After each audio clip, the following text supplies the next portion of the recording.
বন্ধুরা, জিভে জল আসার মতো একটা রেসিপি আপনাদের সঙ্গে শেয়ার করছি। এটা হচ্ছে ওল। এটা সেদ্ধ করে নিয়ে এইভাবে পাটায় বেটে ভর্তা বানাতে হয়, আর এটা খেতে অনেক মজা এবং অনেক সুস্বাদু। আপনারা যারা ভর্তা লাভার আছেন তারা এইভাবে ট্রাই করতে পারেন।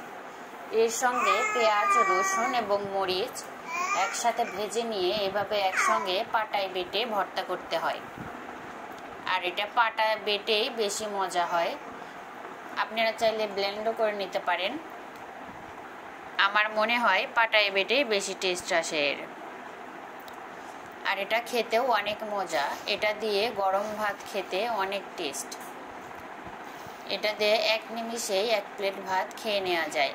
যারা আপনারা ভর্তা পছন্দ করেন তারা এইভাবে একবার হলেও ট্রাই করে দেখবেন, খেতে অনেক সুস্বাদু।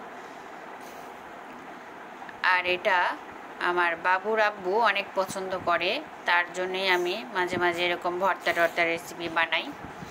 দেখুন কতটা লোভনীয় সুন্দর হয়েছে, আর এটা খেতেও অনেক মজা হয়েছিল।